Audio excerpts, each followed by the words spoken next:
All right, welcome back to GTN's Coaches Corner. We have 5 questions to cover this week. First up, can you buy your way to success? Can you keep swim and bike fit by purely running? What is the right amount of strength training? Is your heart rate too high? And finally, can you do triathlon by just swimming breaststroke? Well, before we crack on with those, if you've got a burning question, you know what to do. We love to hear your questions, so make sure you submit them beneath this video or any other videos using that hashtag GTN Coaches Corner, and we could be answering yours next week.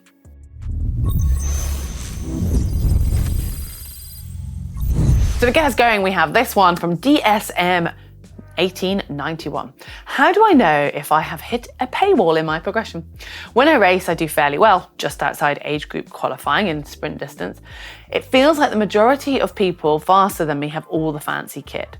I've exhausted the cheap, low-hanging fruit options, e.g. clip-on aero bars. Do you need to spend money to be competitive with the rest of the field? And they go on to say, for me, coaching or even a second-hand TT bike would be a major expense. Looking for advice for the 2024 season and beyond. Well, first up, we like that term, paywall. I hope you haven't reached that paywall because yes, there are ways to buy more expensive kit, which is going to help you go faster. That's mainly if you're looking just at the bike section and potentially a little bit on the run, but there is so much more scope for improvement. It's hard to know exactly where you're at and what your training is like, but I would say the focus needs to be on your training and working out how you can improve that. Looking at the bigger picture as well, so your nutrition and your sleep, and then it's probably needing some sort of guidance or trying to take your training to the next level. And it doesn't necessarily mean training harder, it means training smarter. So I know you say you can't afford coaching, but maybe you could join a triathlon club, and that way you can learn from the other athletes that you're training alongside and maybe racing with, as well as getting those coach sessions, and they tend to be quite a reasonable way to do that. Another option could be maybe to look at improving your swim or your run and having a one-on-one session, just a one-off session, and what you learn from that you can then take away and train for.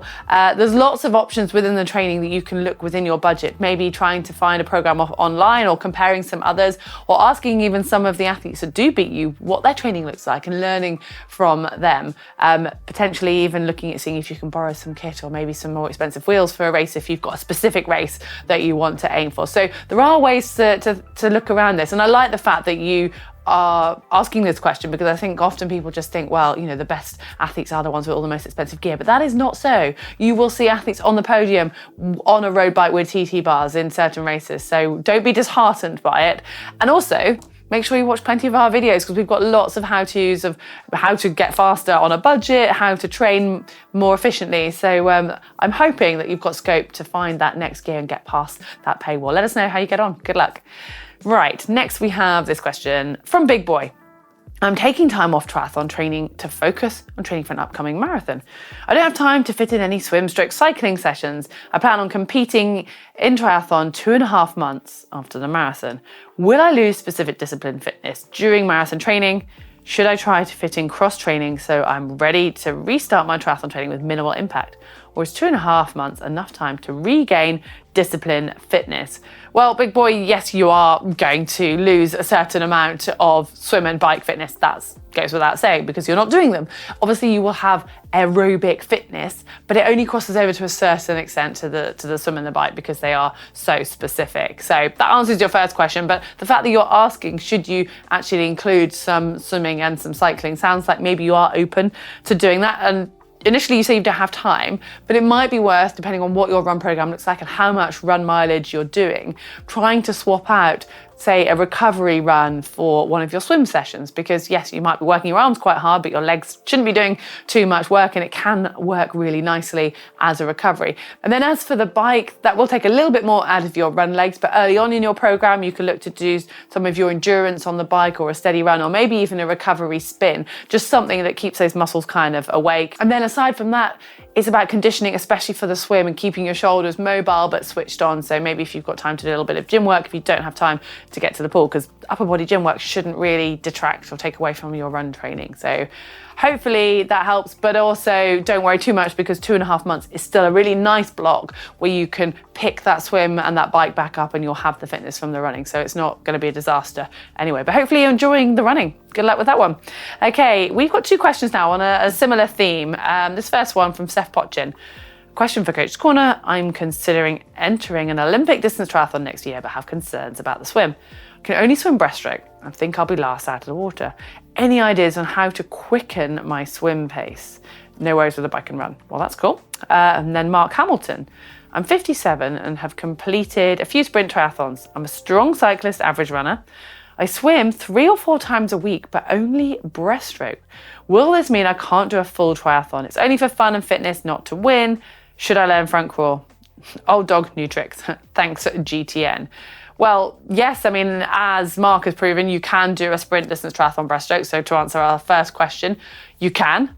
But also, yes, you might well be the last person out of the water. However, it's worth keeping an eye on what the cutoffs are for that distance and seeing how quick your breaststroke is in training as to whether realistically you can make the cutoff. Because it sounds like that's your main aim, is just to be able to do the event. But I don't want to get too bogged down on the breaststroke, because if you do want to enjoy triathlon, I would suggest that actually putting the time into learning to do front crawl is actually going to give you a big reward, because you'll be able to enjoy the event so much more, not worrying about being last or not worrying about that cutoff. I know it's easy for me to sit here and say, and it's a massive thing to learn a new stroke, but there's a lot of help out there. You can potentially go and get some one-on-one lessons. We do have a specific video on how to progress from breaststroke into front crawl. We've also got beginner swim videos, which will hopefully help to guide you. I know a lot of people in the past have managed to teach themselves front crawl. And even if you only get to the stage where you still find it really hard, and you could potentially only do front crawl for some of the race, you will naturally go that much quicker, and it will just take the pressure off you.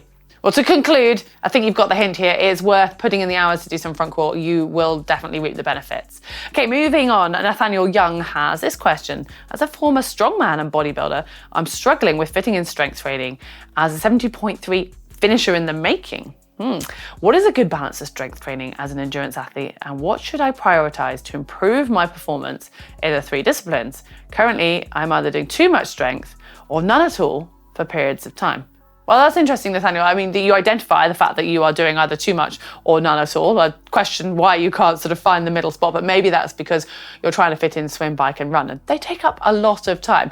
Now, you're coming from a different end for a lot of our viewers, so the strength aspect is often something people neglect and need to bring in. But as you've got that background, I would say that you don't really need to worry about doing too much of it. So I don't know how your training's been going when you've done none at all, but it's more going to be about the conditioning work. But ultimately, your main focus needs to be on swim, bike and run if you want to be able to do this triathlon and complete the 70.3 successfully, because it's a long day out. It's a big endurance event, and you are still going to have strength from all that training, and that's going to correlate nicely to the bike. But the skills in the pool and the specific fitness for swimming and the specific fitness for bike and run are so different to purely strength. If you're doing a really short distance triathlon, then they might cross over a little bit more. So ultimately, prioritize your weakest discipline, whichever that is of the 3, but focus on getting that fitness, getting the endurance into your legs and into your body.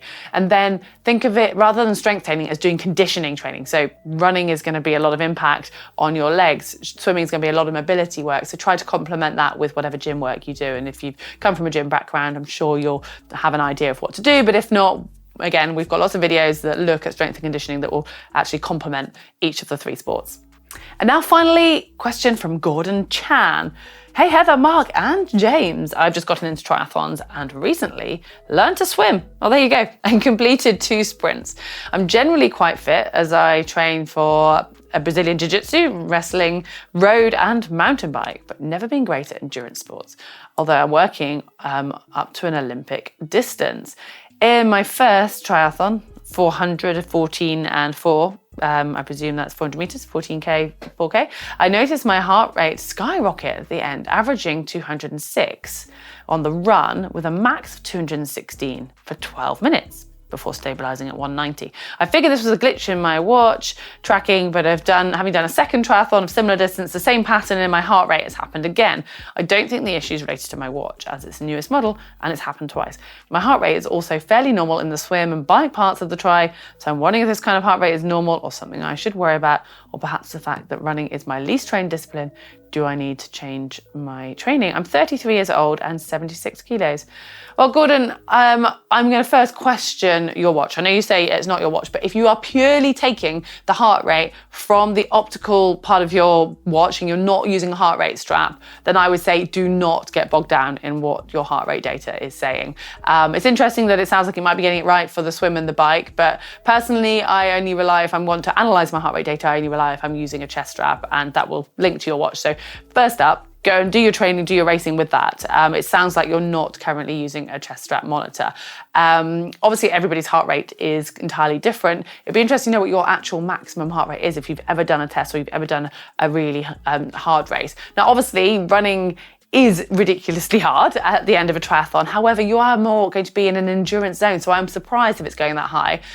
But I'd ask about other symptoms. Maybe it is something that if you are concerned about it and you're sure that that data is correct, that it might be worth going to speak to a specialist or a GP, because yes, we have ranges of heart rate, but 12 minutes over 200 does sound incredibly high for your age. But I don't want to get you worried, so I would just say, check out the equipment you're using, go and do some tests of your own, and then if you are still concerned, go and speak to someone who can actually medically advise you on that one.